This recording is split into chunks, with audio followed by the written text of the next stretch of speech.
truth so help you God. Okay, you can have a seat and scoot your chair on up to that microphone. You have a pretty soft voice. I need this man back here to be able to hear you, okay? If you could please introduce yourself to the jury. I am Angela Phillips. I work at Burn Foreman. I was Mr. Farris's assistant for almost 28 years. Thank you, ma'am. Can you tell the jury a little bit about where you started at Burn Foreman and your move to Georgia? I started as a temp right after my husband got a job in Birmingham after we got out of the Navy. They hired me the first week. I started working for Mr. Farris and another attorney at that time. We were there for 5 years. I always wanted to live in Atlanta. My brother and sister-in-law were here, but my ex-husband took the job in Birmingham basically without even asking where I wanted to be. So when the job came open in Atlanta, we discussed moving. He wasn't interested. We were in marriage counseling at the time, and later we went through a divorce, and then I asked to be transferred to Atlanta when we were going through, not custody, but visitation. I was going to stay in the house. He was supposed to see our daughter, every other weekend on Wednesdays, and then he started, I can't get her tonight, maybe, so he wasn't going to keep any kind of schedule. So I then asked for the transfer to Atlanta where he would have to adhere to a schedule. Okay, so what year was that when you asked for the transfer to Atlanta? 95. Okay. And did you end up transferring to the Atlanta office? I did. And you were still with Burn Foreman? Yes. Okay, and who were your attorneys? Was it attorney or attorneys that you were assigned to? So originally it was Gary and Ginger Busby. Then I transferred from Ginger to Darren Collier. And so I was working for Darren and Gary even once he transferred to Atlanta. And then I had a new associate also, whose name I don't recall. And so you tend to work for multiple attorneys at one time? Yes, I currently have 5. Currently you have 5? So when you transferred here from Atlanta, how long had you known Gary? 5 years. 5 years. Did you work with him the whole 5 years prior to coming to Atlanta? I did. When you came to Georgia, apart from your brother-in-law, let me ask you this, where did you move to in Georgia when you came to Atlanta? So Darren Collier, who I worked for in Atlanta, his mother lived in Marietta. She actually showed me around, helped me find an apartment, and eventually we found one in Alpharetta. Tell me about your early professional relationship with Gary. How well did you know each other? I mean, we talked about the kids and what we did on the weekend. He'd tell me about his honey-do list, ball, whatever the kids were doing, family stuff. And at that time, did you know much about Melody Farris, Gary's wife? Not really, not a lot. I think I'd met her once or saw her in the office when she brought the baby and the toddler. So that would have been Chris and Scott, or the girls? The little girls. The girls. And I want to get into a little bit about how your relationship with Gary evolved over time. Can you tell the jury, when you moved to Georgia, did your relationship with Gary ever cross from professional to personal? Unfortunately, it did. Okay, can you tell the jury briefly about when that was? It was probably in 95. It wasn't ongoing. I wouldn't classify it as an affair. We just became very close, especially once I moved here. I didn't know anybody else other than my brother and his wife, and they lived in Hiram at the time, and I was in Alpharetta, so that was over an hour drive.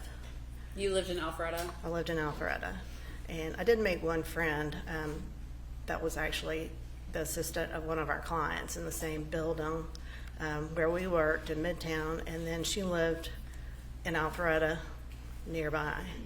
So, and she had 2 little girls, just a little older than my daughter. And when you say that your relationship with Gary went from professional to personal, what does that mean? Well, I mean, he became more of a confidant and a friend and an encourager on the weekends where I would have to take my daughter to meet her dad were very difficult for me. And so he was a shoulder that I leaned on. And then unfortunately there were a couple of instances where, you know, long hours, sometimes alcohol involved, things crossed a line. And it became physical. Yes. How long would you say that the physical relationship lasted? Well, it wasn't an ongoing thing. It wasn't like planned.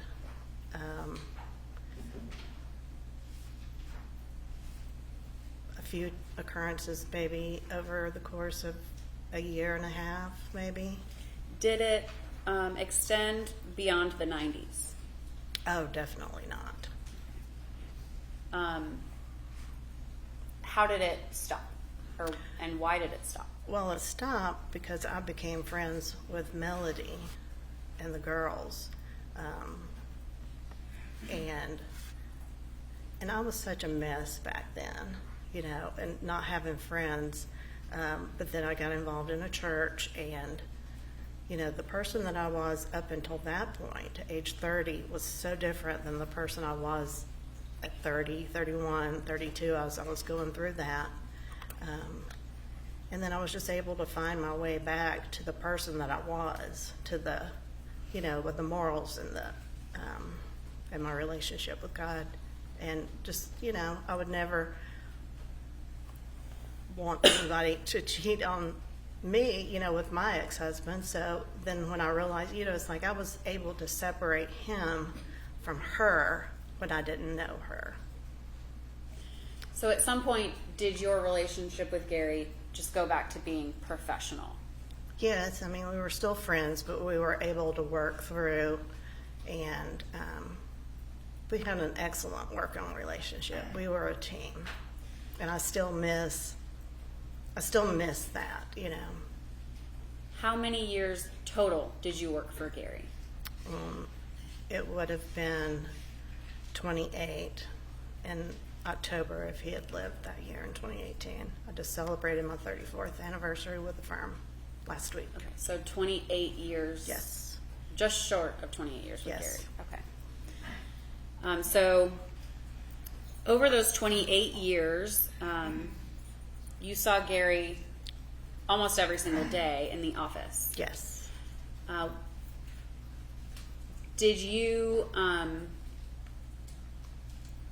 Did Gary share with you information regarding his relationships with his family? Yes. And did you have access to Gary's financial situation? Yes. To some degree. Okay, can you explain what? Well, to what degree?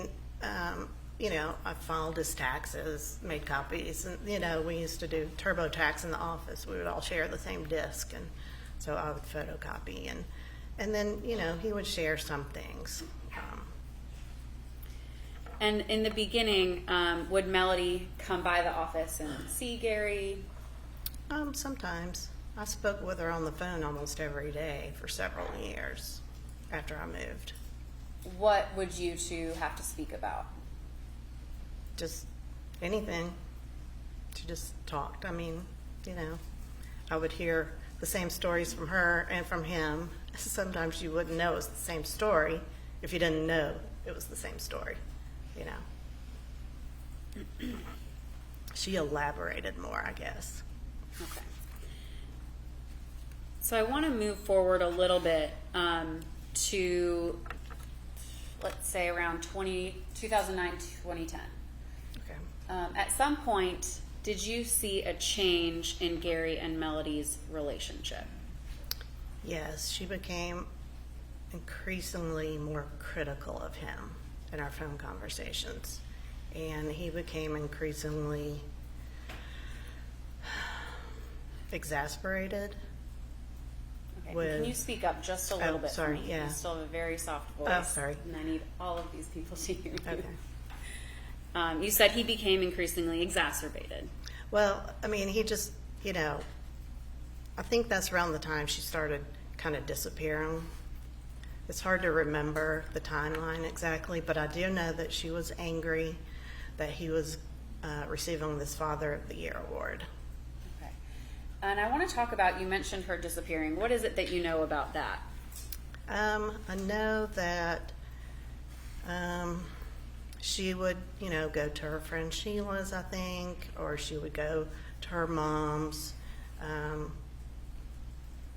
Sometimes she would just, I can't remember the years, but I just remember he was only able to know where she was based on the credit card activity. And at some point, did Gary start receiving his financial documents to the office? Yes. He did after she ran all the cards up and was basically, you know, breaking the bank. So, yeah. Do you remember around what year that would have been when he began getting his financial information sent to the office? Really can't remember exactly, but I'm going to say it was maybe 2016, 2017. So in 2018, you were receiving information, his financial documents? Yes. Mm-hmm.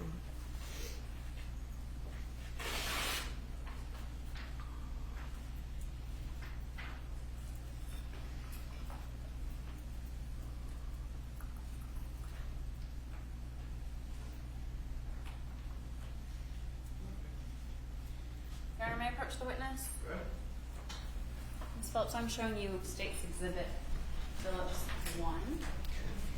And I want you to just look right there. Is that the office address down in the middle of that page? It was at the time. At the time, in Right. 2018? Yes. State moves into evidence, State's Exhibit Phillips 1. Okay, thanks, Ben.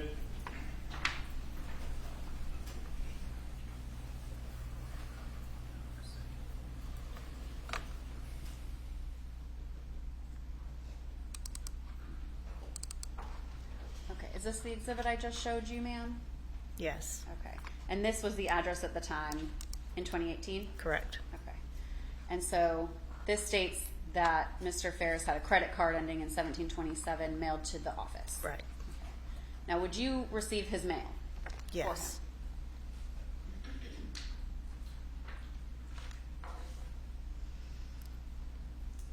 Can you tell me, well, the date on that is reversed. Is that 15/6/2018? Yes. So it'll be June 15th, 2018. Does that sound about right when you Right. would have received that credit card? Right. I remember that new card coming. You remember that new card coming Yeah. in? All right. I want to talk about, jury's heard a little bit about Mr. Farris's spells. Mm-hmm. Can you tell the jury if you've witnessed one of those spells? Oh, many. And what would happen to Mr. Farris when he was on spell? Well, he would complain of dry mouth and kind of a burning in his throat, but you would know he would fall asleep at his desk. I mean, sometimes he would, you know, be in his chair. Sometimes he would sit on the sofa, and a lot of times in the afternoon he would go in and close the door and just say, "I'm taking my 15." But a lot of times that extended beyond 5 o'clock, and I would have one of the associates or paralegals work on later check on him before they left to make sure he could drive.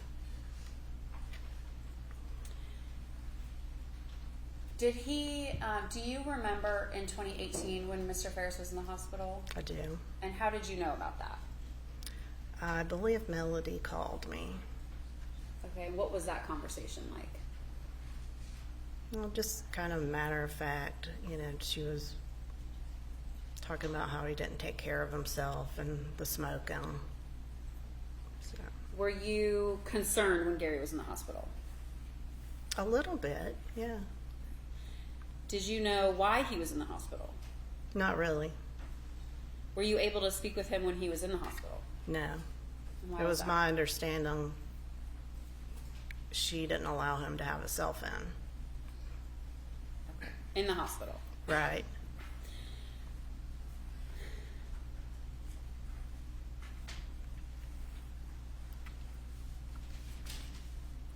To your, in your experience with Mr. Farris, had he ever been suicidal or had suicidal ideations or expressed thoughts No, like that? absolutely not.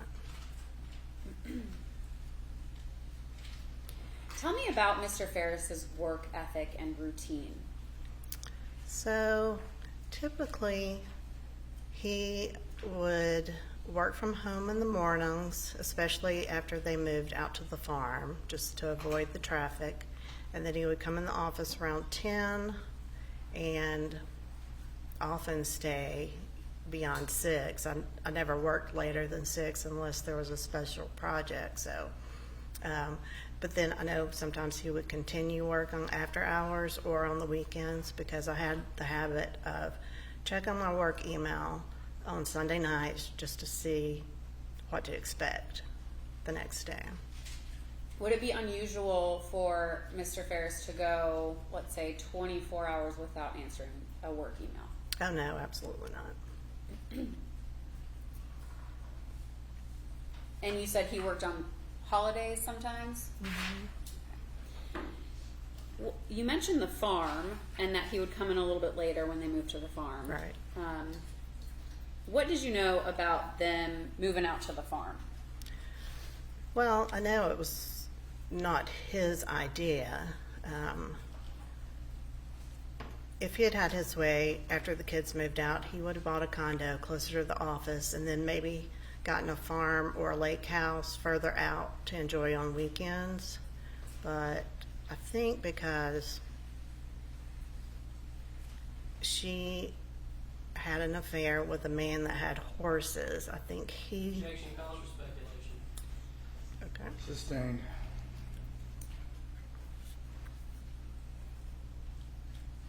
When they moved out to the farm, did Gary change at all?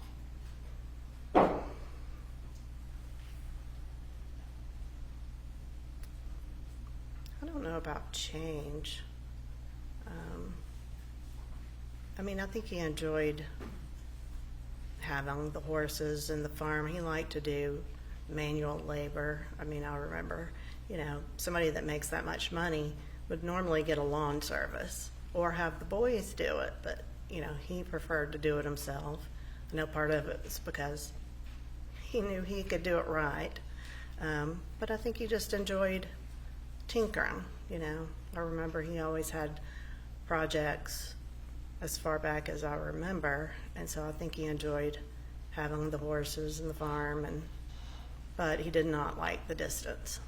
From the office? Right, and he was unhappy that it still did not keep her at home. I want to talk about the week of July 1st, 2018. Okay. All right. Now, that Monday, which was July 2nd, did Gary go into the office that day? I do not recall. Did he come into the office on July 3rd? That would be Tuesday. He did not. How do you know that? Well, I just recall that we exchanged emails that day. On the 3rd. On the 3rd. And at any point on the 3rd, did you notice he was no longer responding to emails? Yes, he was no longer responding after sometime between 3 and 3:30, I think. Is that typical or atypical for him? It's atypical. I want to talk about July 5th, when his remains were found, okay? How did you find out about Gary's remains being located? So originally, Melody called looking for him. I didn't know anything, and I checked my email on the evening of the 4th, assuming he had replied to the emails from the 3rd, but he had not. And so when she was looking for him, I thought it was odd that she wouldn't know where he was, but I was concerned enough to call, because when you would call, if he was driving, you would get a message, a focus message that he was driving. If you sent a text message, it would come across his email in the office. So I just said, let me know when you find him, and then I don't remember how much later that was. Amanda called to tell me that he had been located. Do you know what time Melody called you that morning? It was after 11, but before noon. After 11, before noon. Okay. And then Amanda called. And what information did you get from Amanda?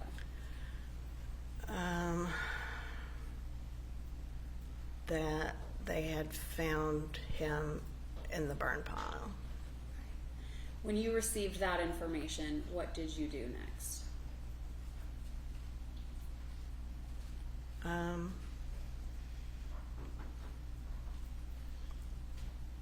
I mean, I just broke down. I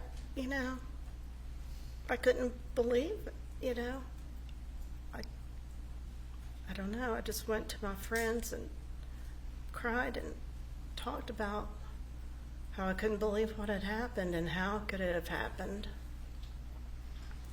When you spoke with Melody between 11 a.m. and 12 p.m., did she tell you when she had last seen Gary?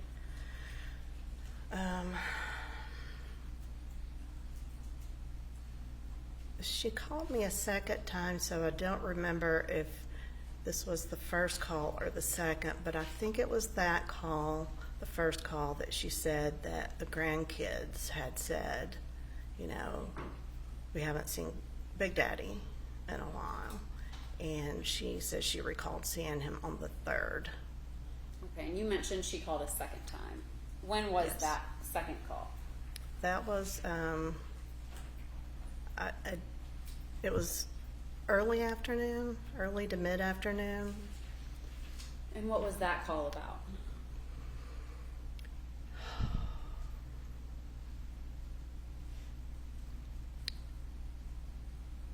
She talked about his remains being found in the burn pile, and I inquired as to how he got there. I couldn't fathom any way that he got there. She suggested maybe he had a spell and fell in, and that didn't make any sense to me. His spells were never bad enough that he would fall into a fire and not be able to pull himself out. And I asked, would there be an autopsy? To which she said, oh, there's not enough remains for an autopsy, which just made my blood turn cold, and still does.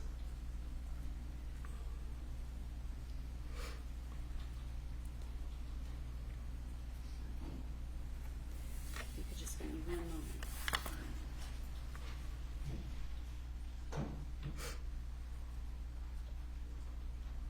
Anything else? Phillips, that's all I have. Okay. All right, Ms. Weaver.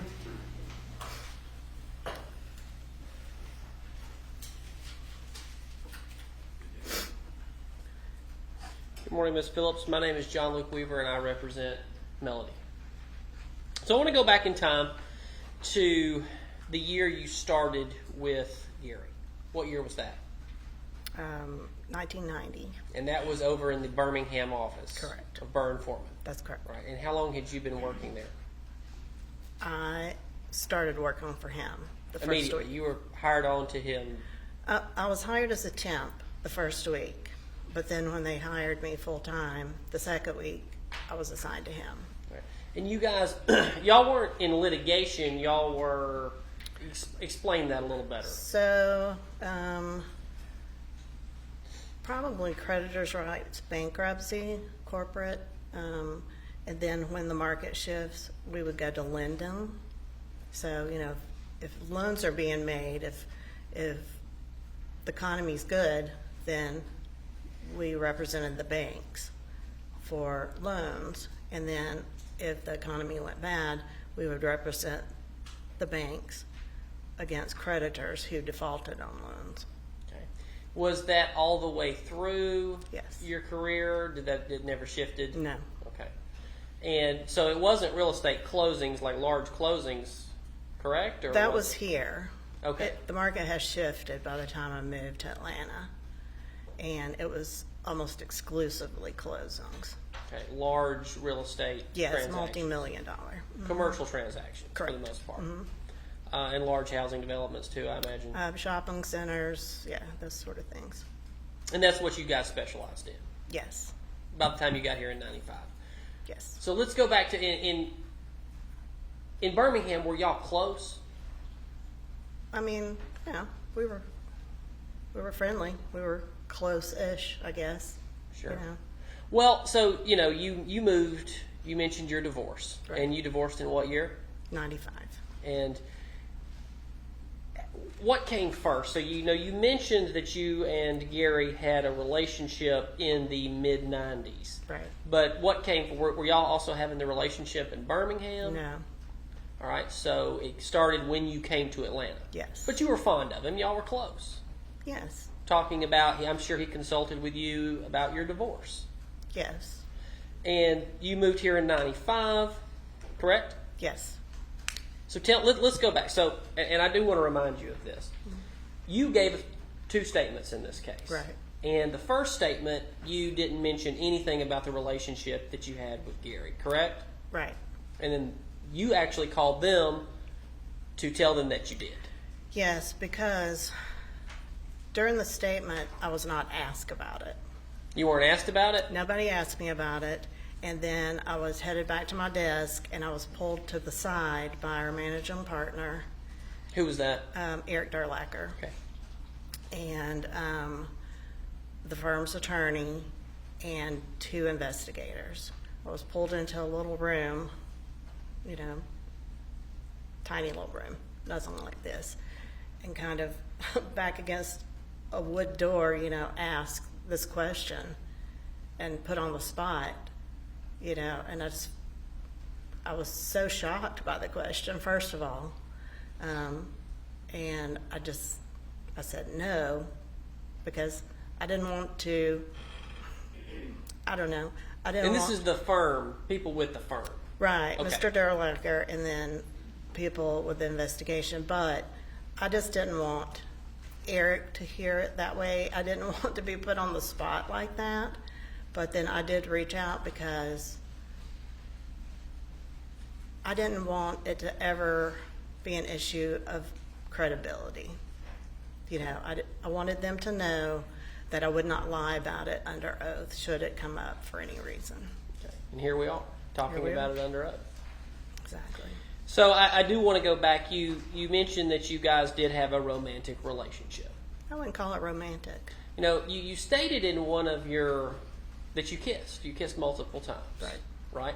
And then you told, I believe, Detective Kuykendall that you can't remember whether you actually had sexual intercourse with him or not. Right.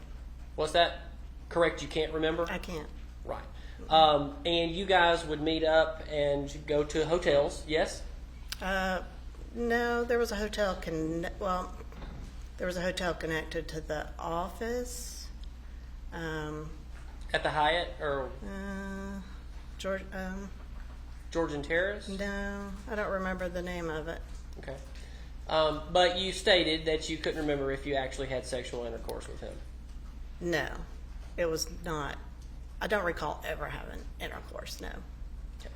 But you kissed him, and you Yes. stayed in hotel rooms with him. No, he walked me to my hotel room when I stayed over here before I moved. You described him as a friend, a confidant, and a shoulder to lean on. Mm-hmm. What does that mean? Well, like I said, I didn't have a lot of friends over here at the time because I was new. I felt comfortable talking to him. I mean, he would encourage me to make friends. I remember one weekend I was set to go to like a women's retreat with a church that I just started to, and I was nervous about going there. And he just encouraged me to get out and, you know, make friends and learn to be, to make a life here in Georgia. And he would talk to you frequently about your situation, your custody situation that you were having at the time. You mentioned that earlier. Well, I mean, we didn't talk about it often, but yeah, he knew what it was. So on the weekends when I was going to be without her, you know, I would express how sad I was going to be home alone. I remember once he's like, I always have a house full of people, you know, but I wouldn't give for one weekend alone. You know, That's what he said? Well, yeah, you know, just kind of, you know, I should try to enjoy. So when y'all were talking and y'all would have these close conversations, now y'all worked in the same office. Yes. And y'all did y'all ever kiss in the office? No. So this was just out when y'all were drinking? Right. All right. And when did you guys ever discuss Gary leaving Melody for you? Oh, no. That never came up, not one time. No.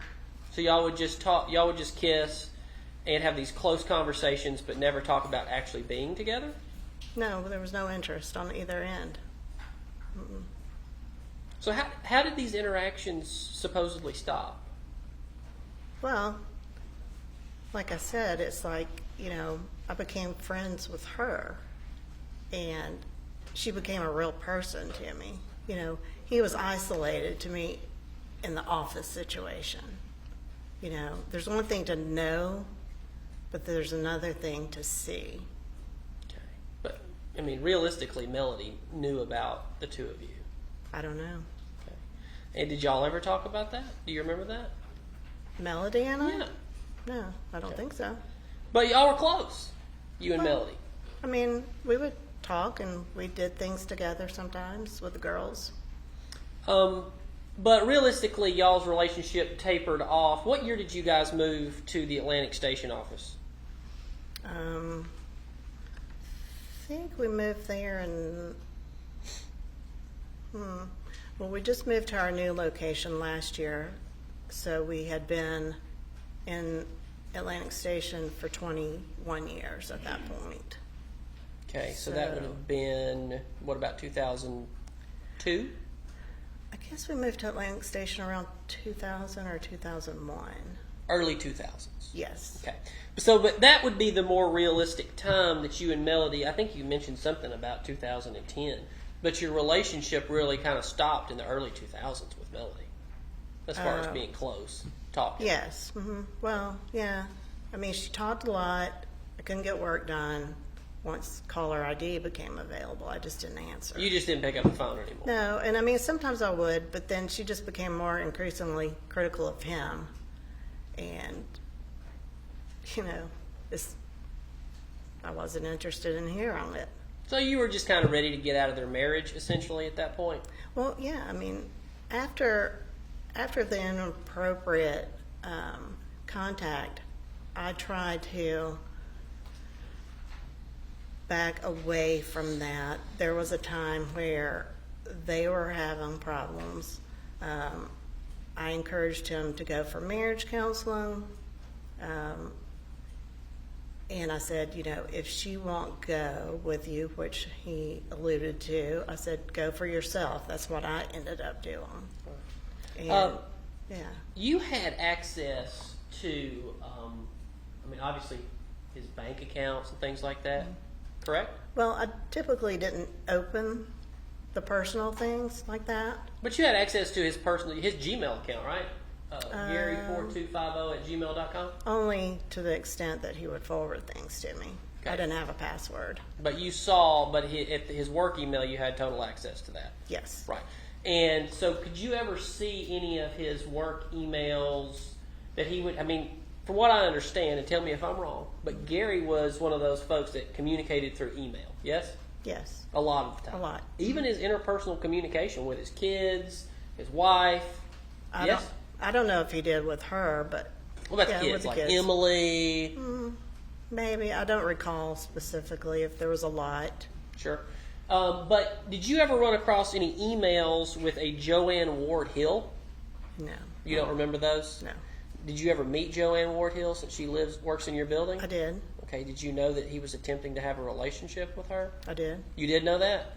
And that they would talk? I mean, did she come to the office a lot? No, I think they went on smoke breaks together. Okay. Would you have considered them dating? No. Okay. But you knew that he wanted to pursue something with Joanne, yes? Yes. Okay. How did you know that? So Joanne worked at AGG. One of our employees' sister worked at AGG and knew that she knew me. So Joanne's coworker asked my coworker, who called and asked me if Gary was still married, Okay. and told me why. And what do you mean why? What do you, go ahead. Well, that he had asked Joanne out. All right. And here's what I'm trying to get you to explain to me. He's out there essentially trying to date Joanne Ward Hill. Therefore, it's reasonable for you to have construed it as paralegal because you are very close to him, right?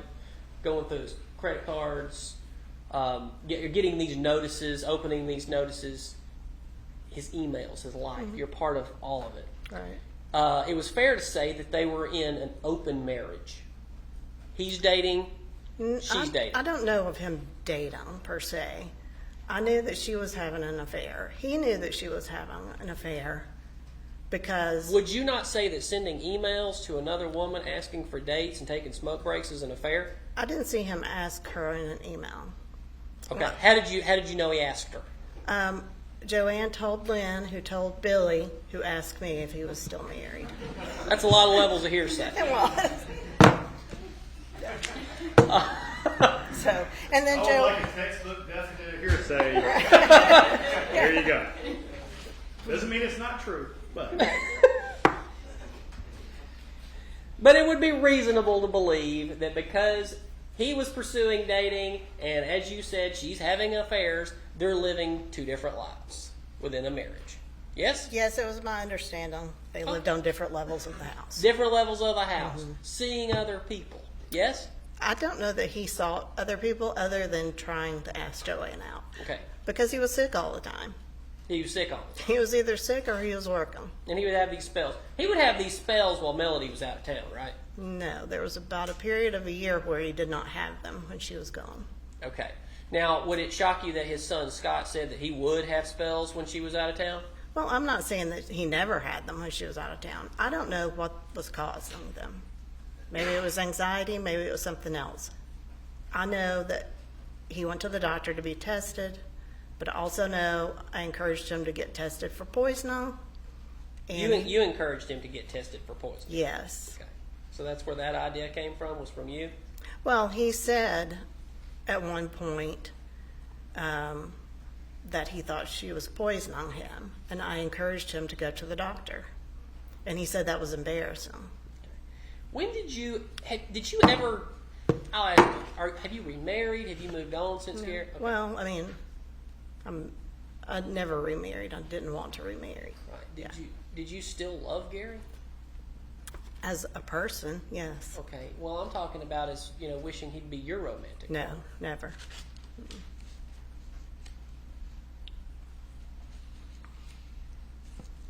And as far as being in the hospital and you allegedly not having cell phone communication, I mean, Gary always had his phone with him, yes? I think so, yes. Right, and he was always texting you and calling you, Yeah, emailing you, right. constantly. Well, I mean, not constantly. I mean, it's kind of absurd to think that, if I go to the hospital, the first two people I'm going to call is my wife and my paralegal. Right. Because they are the two most important people in my life. They Right. run my life. So you would have had communication with him because he would have had to have talked to you about, hey, we've got this case coming up. we're going to have to move that closing. So that would be reasonable, yes? Yes, but I was told he wasn't allowed to have his phone. Who told you that? I think Melody said she wanted him to rest, so she didn't give him his phone. Well, then that'd be pretty reasonable, too. If he's trying to rest in a hospital, he's had a spell, maybe he doesn't need to work. Right. Well, but you insinuated that she somehow built this barrier between you and cut him off and hid him in the hospital away from you. No, I'm not saying that. I'm just saying I didn't have any contact with him during that time.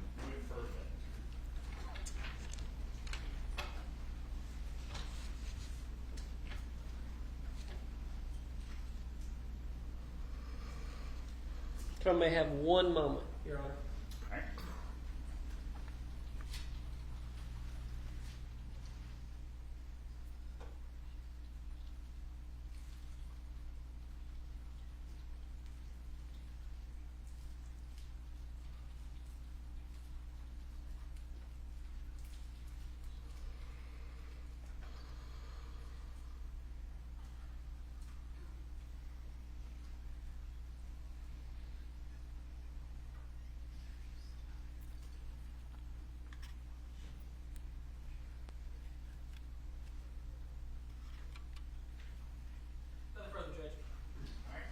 Are you ready? Ms. Phillips, did you know how Gary felt about Melody having affairs? Well, yes. And how was that? Well, I mean, he was obviously not happy about it. Especially since there were multiples. I remember the first time, and I don't know that this turned into an affair. I just remember him leaving the office sick one time. This is at least 25 years ago, because she'd gotten an email from some man talking about her legs and her red painted toenails. And that was a long time ago. A long time ago. Did Gary ever express to you his state of mind when it came to if he were to pass away? I know that he talked about changing his beneficiary information, that he did not want her to get another penny of his money because of the way she had wasted it and kept cheating. Did he ever express to you his, and when I say state of mind, the way he felt and at the moment, at the time, as if something were to happen to him? Well, we had a conversation about, I said, you need to go be tested for poisoning. If you don't want to go to our regular doctor, we have the same doctor, and obviously I couldn't tell the doctor to test him. I said, go to a different doctor. He went out on a smoke break, and he came back, and he said, well, you'll know what to tell Dateline if I die mysteriously. And that was That Melody kind had, of in jest in a way. yes. That's all I have. Thank you. All right, Mr. Weaver. A moment, please, Judge.